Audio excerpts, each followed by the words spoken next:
Hello friends, welcome to the MPTS academy. I hope आप सभी अच्छे होंगे, पढ़ाई कर रहे होंगे, घर पे सेफ होंगे। देखिए, आज के इस लेसन में हम लोग सोल्व करेंगे एमबी पब्लिकेशन से एसएससी सीजीएल टीयर 1 के क्वेश्चंस को। ठीक, एमबी पब्लिकेशन आप सभी जानते हैं बहुत ही ज़्यादा इंपॉर्टेंट बुक है। अगर आप एसएससी का प्रिपरेशन कर रहे हैं तो लगभग हर कैंडिडेट के पास ये बुक होता है। ठीक है, तो एमबी पब्लिकेशन से हम लोग जो है सॉल्यूशन कर रहे हैं ईयर वाइज। इसके पहले हम लोगों ने 2016 के क्वेश्चंस को सॉल्यूशन कर लिया है, 2019 के क्वेश्चंस का सॉल्यूशन कर लिया है, और अभी हम लोग कर रहे हैं 2018 के क्वेश्चंस को। ये 2017 इट मीन सेशन 2017 है। एग्जाम आपका कंडक्ट हुआ था 2018 में। ठीक, तो 2016, 2019, 2018 और इसके जस्ट बाद जो है हम लोग 2020 के क्वेश्चंस को करेंगे, क्योंकि आपका सीजीएल और सीएचएसएल दोनों का पीटी का एग्जाम होने वाला है अप्रैल मंथ में और मई मंथ में। ठीक, तो इसके लिए जो है हम लोग 2020 के क्वेश्चंस को भी सॉल्यूशन करके जाएंगे, क्योंकि 2020 में आपका सीएचएसएल हुआ है, सीजीएल हुआ है, सीजीएल मेंस हुआ है, ठीक, स्टेनोग्राफर भी हुआ है, सीपीओ भी हुआ है। तो इन सारे क्वेश्चंस को हम लोग यहाँ पर सोल्व करके जाएंगे। ठीक है, तो आप लोग जो है लेसन को कंप्लीट देखते रहिए। अगर आपको प्रीवियस लेसन देखने हैं तो the MPTS academy YouTube channel जो हमारा है, आप उसमें जाएंगे, उसके प्लेलिस्ट सेक्शन में जाइए, वहां पे आपको मिलेगा MB book solution 2016, MB book solution 2018, MB book solution 2019। जिस ईयर में आपको देखना है आप देख सकते हैं, सीख सकते हैं, समझ सकते हैं। और कहीं पर आपको कुछ दिक्कत हो तो कमेंट बॉक्स में जरूर कमेंट कर दीजिएगा। ठीक है, चलिए, तो आज ये हम लोग कर रहे हैं सेट नंबर 40। अगर आप प्रीवियस लेसन्स को देखना चाहते हैं 2018 के क्वेश्चंस को, तो आप प्लेलिस्ट में जाइए, वहां पे आपको मिलेगा एमबी बुक सॉल्यूशन 2018। आप प्रीवियस लेसन्स को देख सकते हैं। आज हम लोग कर रहे हैं सेट नंबर 40। चलिए देखते हैं question number first and two के लिए डायरेक्शन क्या कहता है। इसमें आपको दो सेंटेंसेस दिए गए हैं, उसके 4 पार्ट्स हैं। इन 4 पार्ट्स में से कोई एक पार्ट में एरर हो सकता है, आपका वही आंसर के रूप में आपको चूज करना है। अगर आपको लगता है कि उस सेंटेंस में कोई एरर नहीं है तो आप जाइए नो एरर वाले ऑप्शन के साथ। ठीक, चलिए पढ़ते हैं। क्वेश्चन नंबर फर्स्ट क्या है। सेवरल ग्रेट बैटल्स, बैटल्स मतलब कि लड़ाइयां, बहुत लड़ाइयां जो हैं, took place among the British and the Americans. यहां पर देखिए the British and the Americans, यानी कि दो गुटों के बारे में बात हो रहा है, और इसके जस्ट पहले यहां पर अमंग का यूज हुआ है। ठीक, तो जब भी दो गुटों के बारे में बात हो तो हम लोग यूज करते हैं बिटवीन का। ठीक, और ये जो अमंग यूज हुआ है, ये अमंग हुआ है जब 2+1 के लिए, यानी कि दो से ज्यादा। ठीक, जब दो से ज्यादा गुटों के बारे में बात हो तो आप अमंग का यूज करिए। अगर सिर्फ दो लोग या दो गुट के बारे में बात हो तो आप बिटवीन का यूज करिए। ठीक, तो चूंकि यहां हम देख रहे हैं कि दो गुट के बारे में ही बात हो रहा है, इसलिए एरर जो हो जाएगा वो आपका हो जाएगा ऑप्शन बी। अमंग की जगह आपको क्या यूज करना है, बिटवीन का यूज करना है। ऑप्शन बी में आपका एरर है। Question number 2, the stream gurgled contentedly as it slow to rounding the bend. ठीक, यहां तक देखिए पार्ट 1 में कोई दिक्कत नहीं, फिर है आपका कोई दिक्कत नहीं। उसके बाद आपका है कि स्लो टू राउंडिंग, यानी कि एक तो आपका वर्ब हो गया स्लोड, ठीक, उसके बाद आपका टू, और इसके बाद आपका है राउंडिंग। ठीक, ठीक, तो जब भी आप टू को इन्फिनेटिव के रूप में यूज करते हैं तो इसके जस्ट बाद आपका बेस वर्ब आता है, यानी बेस वर्ब यानी कि वर्ब का फर्स्ट फॉर्म आता है। तो चूंकि हम देख रहे हैं कि राउंडिंग भी यहाँ पर वर्ब के रूप में यूज हुआ है, इसलिए जो है हम यहाँ पर राउंडिंग के जगह हम सिर्फ राउंड का यूज करेंगे, यानी कि वर्ब के फर्स्ट फॉर्म को, क्योंकि टू के बाद जो है आपका बेस वर्ब आता है, बेस वर्ब यानी कि वर्ब का फर्स्ट फॉर्म, इसलिए जो है यहाँ पर हम राउंडिंग के जगह जो है वर्ब के लिए यहाँ पर राउंड का यूज करेंगे। ऑप्शन सी में आपका एरर हो जाएगा। क्वेश्चन नंबर 3 to 4, अगर आपको कुछ भी समझ में आए कहीं पर भी किसी भी लेसन में तो आप कमेंट बॉक्स में तुरंत कमेंट कर दीजिएगा। क्वेश्चन नंबर 3 to 4 यहाँ पे आपको फिल इन द ब्लैंक करना है। The criminal changed his name to an fill in the blank in order to elude the police. Elude मतलब क्या होता है, से बचना, मतलब कि आप पुलिस से क्या हुए, बच गए। उसके लिए जो है क्रिमिनल ने क्या किया, अपने नेम को चेंज कर लिया। अब देखते हैं ऑप्शंस। अल्टरनेटिव यानी कि विकल्प, एलियस यानी कि इसका मतलब होता है आपका उपनाम। ठीक, तो ऑप्शन बी आपका यहाँ पर राइट आंसर हो जाएगा, यानी कि उसने जो अपने नाम की जगह कुछ और नाम यूज कर लिया। ठीक है, यानी कि उसने जो है एलियस यानी कि उपनाम को यूज कर लिया, इसलिए यहाँ पे राइट आंसर आपका ऑप्शन बी है। ऑप्शन यानी कि विकल्प अनट्रू यानी कि बेईमान, धोखेबाज, ठीक है, या फिर झूठा, असत्य। आते हैं क्वेश्चन नंबर 4 पे। The fill in the blank my husband and I had was so loud it woke our children. यहाँ पर देखिए माई हस्बैंड एंड आई, यहाँ पे हम लोग जब सब्जेक्ट वाले लेसन में पढ़े हैं, पहले फर्स्ट पर्सन पर्सन वाले लेसन्स जब हम लोग कर रहे थे, जब क्वेश्चंस का सॉल्यूशन कर रहे थे, आप एरर डिटेक्शन जो हमारा यूट्यूब चैनल है द एमपीटीएस एकेडमी, उसके प्लेलिस्ट सेक्शन में जाएंगे तो वहाँ पे आपको मिलेगा एक एरर डिटेक्शन के नाम से प्लेलिस्ट। ठीक, आप उसमें जाइएगा, आपको सारे लेसन इस प्रकार के मिल जाएंगे। ठीक, तो अगर आप देखना चाहते हैं तो जाइए वहां पर विजिट करिए और उन लेसन्स को देखिए। तो यहाँ पर देखिए, चूंकि हम देख रहे हैं कि पहले टू सेकंड पर्सन, फिर थर्ड पर्सन और तब जाकर फर्स्ट पर्सन आता है। तो यहाँ पर माई हस्बैंड है, यहाँ पर थर्ड पर्सन और उसके बाद आई, यानी कि ये फर्स्ट पर्सन। तो ये आपको बस ग्रामेटिकल रूल्स के लिए हम आपको यहाँ पर आपको बता दे रहे हैं कि जब भी पर्सन के लिए अगर आपका कोई ग्रामेटिकल क्वेश्चन आए तो सबसे पहले सेकंड पर्सन लिखें, अगर ये ना हो तो उसके बाद थर्ड पर्सन लिखें और उसके बाद ही आप फर्स्ट पर्सन को लिखें। ठीक, तो यहाँ देख रहे हैं यहाँ ग्रामेटिकल यहाँ पर सही है, इसलिए हम बस आपको ये हाईलाइट कर रहे थे ताकि आपके ध्यान में आ जाए। चूंकि हमारा यहाँ काम फिल इन द ब्लैंक है। चलिए ऑप्शंस को देखते हैं। ऑप्शन ए आपका है क्वेरल, इसका मतलब होता है लड़ाई झगड़ा। ठीक, तो ऑप्शंस बाकी देख लेते हैं। कोरल यानी कि आपका हो गया मूंगा, जिसे प्रवाल बोलते हैं।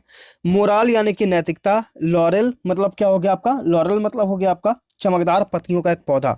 तो राइट आंसर जो है यहाँ पे आपका ऑप्शन ए हो जाएगा।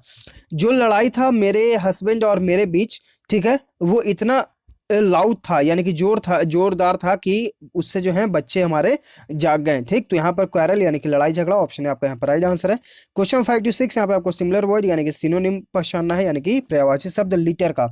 लीटर मतलब क्या होता है, इसका मतलब होता है कूड़ा कचरा। ठीक, ऑप्शंस देखते हैं। ट्रैश यानी कूड़ा कचरा, तो राइट आंसर आपका ऑप्शन ए हो गया।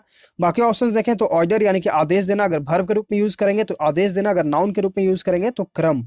ठीक है, क्रम। ऑप्शन सी आपका है पोजेसेस यानी कि अधिकारी भी होता है और प्राप्त करना भी होता है। सिस्टम यानी कि प्रणाली। क्वेश्चन नंबर 6 ऑब्लिटरेट, ये देखिए वर्ड आपको हम बताए थे, ऑप्शंस में गिवन था, इसका मतलब होता है मिटा देना। अगर आप प्रीवियस लेसन्स को अगर आप अच्छे से फॉलो कर रहे हैं तो आपको सारे वर्ड्स इंटरकनेक्ट होते जाएंगे। आप कहीं ना कहीं उस वर्ड्स को देखिएगा ही देखिएगा अपने क्वेश्चन या फिर अपने ऑप्शन के रूप में। चलिए ऑप्शंस देखते हैं इसके। कंस्ट्रक्ट मतलब क्या है, निर्माण करना। अनिहिलेट यानी कि मिटा देना, बर्बाद कर देना, तो राइट आंसर आपका ऑप्शन बी। रिवाइव यानी कि पुनर्जीवित। इनिशिएट यानी कि आरंभ करना। इसलिए हम बोलते हैं कि आप हर एक वर्ड को अच्छे से इन्हें जो है याद करिए, क्योंकि हर एक वर्ड आपके लिए इंपॉर्टेंट है। क्वेश्चन नंबर 7 to 8 यहाँ पे आपको अपोजिट यानी कि विपरीत शब्द बताना है। स्क्रिम्प, इसका मतलब क्या होता है, स्क्रिम्प मतलब होता है बचत करना। ठीक है, ऑप्शन देखते हैं। स्किम्प यानी कि लापरवाही से काम करना या फिर कंजूसी करना, इसका दोनों अर्थ होता है। ठीक है, तो ये ऑप्शन एलिमिनेट, क्योंकि ये सिनोनिम है इसलिए एलिमिनेट हो जाएगा। क्या हुआ, स्किम्प मतलब लापरवाही से काम करना या फिर कंजूसी करना भी होता है। ठीक है, और स्क्रिम्प मतलब भी होता है बचत करना, कंजूसी करना, इसलिए एलिमिनेट हो जाएगा। कंजर्व यानी कि संरक्षण। स्क्वाइंडर यानी कि पैसे उड़ाना, अधिक, तो राइट आंसर आपका ऑप्शन सी है। एक पैसे बचत करता है और एक अधिक उड़ाता है, राइट आंसर यहाँ पे आपका ऑप्शन सी। कर्टल यानी कि घटाना। क्वेश्चन नंबर 8, क्वेश्चन नंबर 8 है आपका गजल, इसका मतलब क्या होता है, इसका मतलब होता है बहुत खाना पीना। क्या होता है, बहुत खाना पीना। ऑप्शंस देखते हैं। कराउज यानी कि दावत देना। स्टार्व यानी कि भूखे रहना, तो राइट आंसर आपका ऑप्शन बी। एक है बहुत खा पी रहा और एक जो है भूखा है, तो ऑप्शन बी आपका यहाँ पर राइट आंसर है। इम्बाइब यानी कि पी लेना और क्वाफ यानी कि खाली करना, राइट आंसर आपका ऑप्शन बी।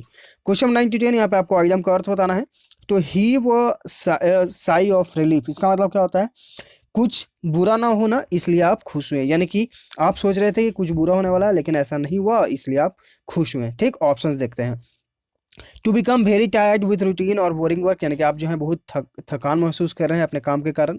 ऑप्शन बी आपका है to suddenly feel very happy, यानी कि आप अचानक से बहुत खुश हो रहे हैं क्योंकि जो है अनप्लेजेंट आपके साथ कुछ नहीं हुआ, यानी कि बुरा नहीं हुआ, तो ऑप्शन बी आपका यहाँ पर राइट आंसर है। बाकी ऑप्शन हैं to feel extremely sad over someone else misfortune, यानी कोई किसी गलती के कारण आप जो है बहुत उदास हैं। To feel silent anger over real और परसिव्ड इनजस्टिस, यानी कि आप जो है क्रोध जो है महसूस कर रहे हैं अगर आपने कुछ देखा ऐसा अन्याय कुछ काम हो रहा है और आप जो है उससे क्रोधित हुए अंदर ही अंदर। ठीक, ऑप्शन जो आपका यहाँ पर राइट आंसर आपका ऑप्शन बी है। अच्छा, यहाँ पर देखिए, यहाँ पर जो इसका अर्थ हुआ कि समवन इल्स मिसफॉर्चून, किसी गलती के कारण जो है आप एक्सट्रीमली सैड है, यानी किसी के साथ कुछ दुर्भाग्यपूर्ण हुआ, किसी के साथ कुछ गलत हुआ, उसके कारण जो है आप सैड महसूस कर रहे हैं कि उदास महसूस कर रहे हैं, इसका ये अर्थ हुआ था। ठीक, ये तो हम थोड़ा सा शुरुआत में गलत बता दिए थे, यहाँ पर आपका ऑप्शन बी राइट आंसर है। Question number 10 to be on cloud 9, इसका मतलब क्या होता है, इसका मतलब होता है a feel of well being और elation. A feel of well being और इलेशन, इलेशन ELATION, इसका मतलब होता है प्रसन्न, प्रसन्नता। ठीक, ऑप्शंस देखते हैं। To be extremely very happy, यानी कि ऑप्शन आपका यहाँ पर राइट आंसर है। टू फील लकी यानी कि भाग्यशाली महसूस करना है। To experience the feeling of being intoxicated, यानी कि विशालापूर्ण। To make one last attempt, यानी कि एक लास्ट अटेम्प्ट करना, यानी कि प्रयास करना। ठीक, ऑप्शन है आपका यहाँ पर राइट आंसर हो जाएगा। क्वेश्चन 11 to 12 यहाँ पे आपको ब्रैकेट वाले सेक्शन में अगर आपको लगता है कि इंप्रूवमेंट की जरूरत है तो गिवन ऑप्शन से करें, नहीं तो फिर नो इंप्रूवमेंट ऑप्शन के साथ जाएंगे। क्वेश्चन में 11 जो है वो है आपका she was uneasy because she never be on a plane before, यानी कि वो बहुत ही घबराई हुई महसूस कर रही थी। Because she never be on a plane before, options पहले हम देखते हैं यहाँ पर। यहाँ पर देखिए, चूंकि आप अच्छे से देखिएगा, यहाँ पर आपका जो है सी वॉज अनबिजी, यानी कि जो सेंटेंस है ये पास्ट में जाएगा। ठीक, ऑप्शंस को देखते हैं, क्योंकि यहाँ पर वाज का यूज हुआ है, तो अगर आप ऑप्शंस को देखेंगे तो हैड वाला ऑप्शन आपका पास्ट में है। यहाँ पर नेवर बिन, यहाँ पे कोई एक जो है आपका हेल्पिंग वर्ब का यहाँ पर दिया गया नहीं, इसलिए एलिमिनेट। इज यहाँ पर प्रेजेंट में यूज होता है, इसलिए भी एलिमिनेट। नो इम्प्रूवमेंट यहाँ पर होगा नहीं, तो ऑप्शन ए आपका यहाँ पर राइट आंसर है, क्योंकि हम पास्ट में सेंटेंस को कंप्लीट करेंगे, तो ऑप्शन ए आपका यहाँ पर राइट आंसर है। Question 12, no one knows how he escaped dash to pieces. देखिए यहाँ पर आ गया फिर से जिरेंड वाला रूल, आपका एक वर्ब दिया गया है, दूसरा वर्ब जो है वो अपने V4 फॉर्म में आएगा, यानी कि यहाँ पर देखिए जो है यहाँ पे आपका पोसेसिव फॉर्म, यानी कि सॉरी पैसिव फॉर्म में बना गया है सेंटेंस। ठीक, तो पैसिव फॉर्म में बनाने के लिए बीइंग यहाँ पर हम यूज करेंगे, और वर्ब का थर्ड फॉर्म यूज करेंगे। ठीक, तो देखिए यहाँ पर बीइंग और फिर आपका वर्ब का थर्ड फॉर्म, तो ये डैश की जगह हम क्या यूज करेंगे, डैश का यूज करेंगे। आपका ऑप्शन बी जो है यहाँ पे आपका राइट आंसर हो जाएगा। क्वेश्चन नंबर 13 टू 14, यहाँ पे आपको जो है OWS का अर्थ बताना है। The upward force that a fluid exerts on a body floating in it, यानी कि एक ऊंचा फोर्स, ठीक है, जो शरीर के अंदर क्या करता है, फ्लूइड यानी कि जो तरल पदार्थ होते हैं उसको फ्लोट करता है, यानी कि उसके चारों ओर घूमता फिरता है, उसे क्या कहा जाता है, उसे कहा जाता है अप थ्रस्ट, यानी कि पेच बोला जाता है, एकदम शुद्ध हिंदी जो साइंस के भाषा में। ऑप्शन है आपका यहाँ पर राइट आंसर है। बाकी ऑप्शन देख लेते हैं। प्लंज यानी कि इसका मतलब होता है डूबना। सबमर्ज मतलब भी होता है डूब जाना या फिर डुबो देना। ठीक, कैप्सीज यानी कि नाव का उलझ जाना।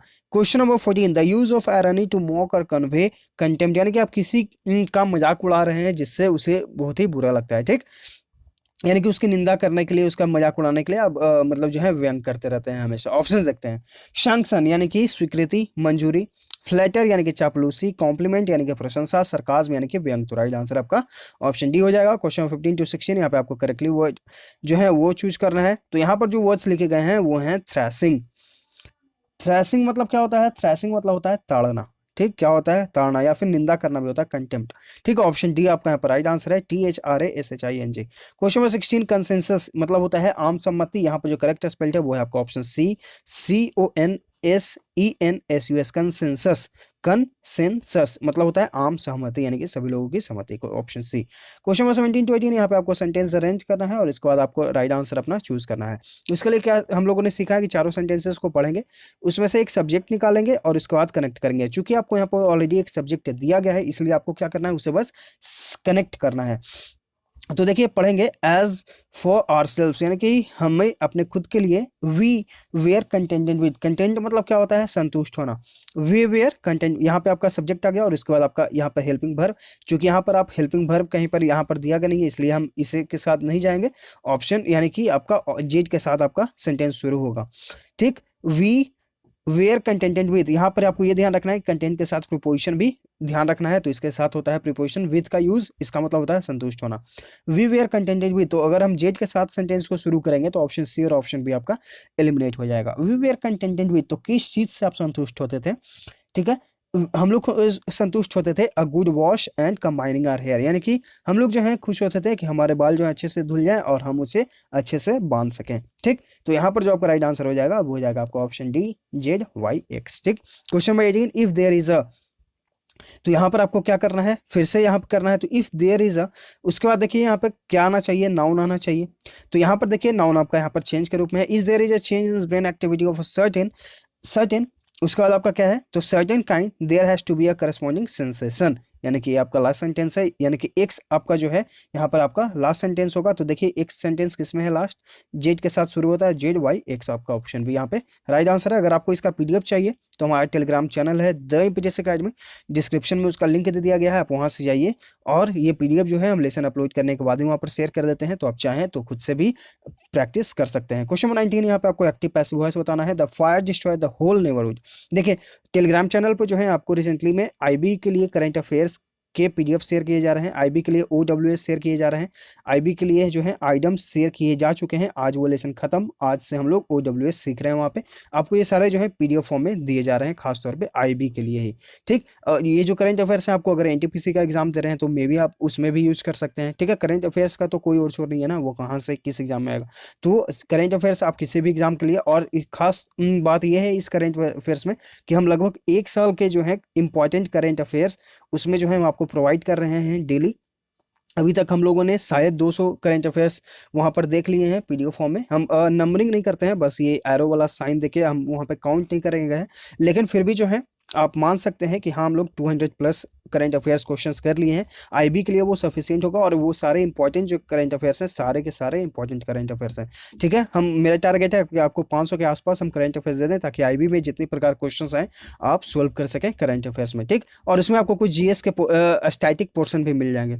चलिए आते हैं क्वेश्चन नंबर यहाँ पे 19 में। आपको जो है active passive voice the fire destroy the whole neighbourhood. यहाँ पर देखिए सब्जेक्ट प्लस वर्ब का सेकंड फॉर्म है द फायर, उसके बाद डिस्ट्रॉय, यानी कि सब्जेक्ट प्लस वर्ब का सेकंड फॉर्म, यानी कि आपका पास्ट में। तो जब पास्ट को आप इन पैसिव वॉइस में चेंज करेंगे तो सब्जेक्ट प्लस वाज या वेयर प्लस वर्ब का थर्ड फॉर्म यूज करेंगे। तो यहाँ पर अगर आप ऑप्शंस को देखेंगे तो ऑप्शन ए में आपका इस का यूज, यहाँ पर बीइंग का यूज हो गया, यहाँ पर इस का यूज हो गया, ऑप्शन बी आपका यहाँ पर राइट आंसर है। ठीक, तो अगर आपको रूल्स याद हैं तो आप ऑटोमेटिकली अपने ऑप्शंस को एलिमिनेट करके राइट आंसर पे जा सकते हैं। क्वेश्चन नंबर 20, यहाँ पे आपको डायरेक्ट इनडायरेक्ट स्पीच बताना है। तो इसके लिए आपको क्या करना है कि हमारा टेलीग्राम चैनल है, वहाँ पर आप जाइए, वहाँ पर सर्च करेंगे नारेशन, तो नारेशन के नाम से आपको एक PDF मिलेगा, आप उस PDF को पढ़ लीजिए, सारे क्वेश्चन आपको सोल्व हो जाएंगे, क्योंकि वहाँ पर जो है सारे क्वेश्चन एकदम अच्छे से बताए गए हैं। चलिए हम लोग यहाँ पर कोशिश करते हैं बनाने की। The accused said to the जज, जो अक्यूज है उसने जज को बोला, यानी कि जो दोषी है उसने जज को बोला, let me meet my children before I die sir, यानी कि उसने क्या किया, वो जो है रिक्वेस्ट कर रहा है जज से कि कृपया मुझे मेरे बच्चों से मिलने दें जब अगर मैं मर जाऊं उसके पहले। ठीक, तो वो रिक्वेस्ट के लिए यहाँ पर यूज हो रहा है। तो रिक्वेस्ट के अलावा जो ऑप्शन है उसे हम एलिमिनेट कर सकते हैं। ठीक है, अब यहाँ पर ये देखना है कि ये जो इन्वर्टेड कॉमा के अंदर जो सेंटेंस है हम इसके फॉर्म में लाएंगे, यानी कि ये पास्ट में द अक्यूज सेड, ठीक, सेड है यहाँ पर, यानी कि वर्ब का सेकंड फॉर्म, तो इस पार्ट को भी हम जो है पास्ट में ही लाएंगे। ठीक, तो द अक्यूज रिक्वेस्टेड द जज to let him meet his children before he died. ठीक, तो यहाँ पर जो आपका राइट आंसर कौन सा हो जाएगा, वो हो जाएगा आपका ऑप्शन बी। यहाँ देखिए ये वाला ऑप्शन तो आपका एलिमिनेट हो गया, तो यहाँ पर रिक्वेस्ट है इसलिए भी एलिमिनेट, ऑप्शन बी आपका यहाँ पर राइट आंसर हो जाएगा। ठीक, क्वेश्चन 21 to 25 यहाँ पे आपको फिल इन द ब्लैंक करना है, इस पूरे पैसेज को कंप्लीट करना है। चलिए पढ़ते हैं और इसे फिर कंप्लीट करते हैं। Jim Crow shuns the mountain for reason satisfactory to himself. Jim Crow, ठीक, सन मतलब होता है परहेज करना, यानी कि से दूर रहना, पहाड़ों से दूर रहता है, फॉर रीजन यानी कि उसके कुछ उसके संतुष्ट करने वाले उसके पास कुछ रीजन है, यानी कि कारण है। Not so magpie, not so the magpie, यानी कि बकवादी न होने के कारण जो है, मतलब वो इतना बकवादी नहीं है। द रैवन, यानी किसके बारे में यहाँ पे बोला जा रहा है, बकवादी। मैगपाई मतलब होता है बकवादी, यानी कि जो बहुत बकवा करता है। द रैवन, यानी कि जो रैवन है वो बहुत बकवादी है। And that mischief maker, mischief maker मतलब क्या होता है, शरारती। एंड डैट, यहाँ पे डैट किसके लिए यूज हो रहा है, हम यूज जो कर रहे हैं वो यूज कर रहे हैं ये क्लार्क्स नट क्रैकर के लिए। ठीक है, नट क्रैकर यानी कि जो काम करते हैं, और वो जो है मिस्चीफ शरारती भी है, नट क्रैकर भी, और यहाँ पे यूज हो रहा है क्लार्क के लिए। ठीक, यहाँ पर जो है that mischief maker Clark nut cracker, all of which keeps the world lover from the east. All of which यानी कि जिसमें सभी जो है वो वर्ल्ड लवर को east in the statue of surprise, statue मतलब क्या होता है, खुशी, प्रसन्नता, east in an statue of surprises until he has become accustomed, until he has became accustomed to his changed environment। ठीक है, one can't help, one can't help, यहाँ पर देखिए can't, उसके बाद आपका हेल्प है, और इसके बाद आपका क्या आना चाहिए, यानी कि एक वर्ब है, तो अगर हम दूसरे वर्ब को यूज करेंगे, चूंकि आप यहाँ पर ऑप्शंस को देखेंगे तो फॉल का यूज हुआ है। ठीक, यानी कि ये भी एक वर्ब के रूप में यूज हो रहा है। तो यहाँ पर जो है एक वर्ब के बाद हम दूसरा वर्ब जो है उसे जिरेंट के फॉर्म में यूज करते हैं, यानी कि बिफोर फॉर्म में।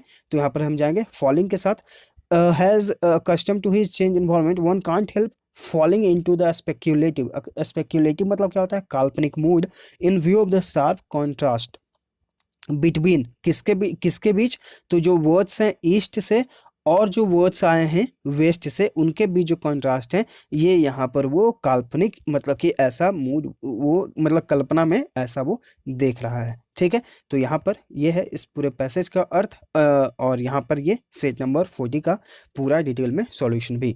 आई होप आपको हर एक क्वेश्चन हर एक वर्ड अच्छे से समझ में आ गया होगा। तो समझाने का तरीका अच्छा लगा तो प्लीज़ आप हमारे साथ जुड़ जाइए। अगर आप नए हैं चैनल पर पहली बार जो है विजिट कर रहे हैं, लेसन आपने अपलोड देख लिया होगा पूरा, तो अगर आपको अच्छा लगा तो प्लीज़ लाइक करिए और शेयर भी करिएगा, ठीक है, और चैनल को सब्सक्राइब भी कर लीजिए, ठीक। और आईबी के लिए जो है आपको पीडीएफ रेगुलर वहाँ पर जो हमारा टेलीग्राम चैनल है द इम्पजस एकेडमी, ठीक, डिस्क्रिप्शन में उसका लिंक दे दिया गया है। आप वहाँ से आकर आइटम्स, करेंट अफेयर्स, स्टैटिक के भी पिक्स आपको शेयर किए जाते हैं, ठीक है। OWS अभी शेयर किया जा रहा है। बहुत सारी चीज़ आपको वहाँ पर देखने को मिलेंगे जो आपके एग्जाम के पॉइंट ऑफ व्यू से बहुत ही ज़्यादा इंपॉर्टेंट है, ठीक। मिलते हैं हम लोग फिर आगे के लेसन्स में। Thank you.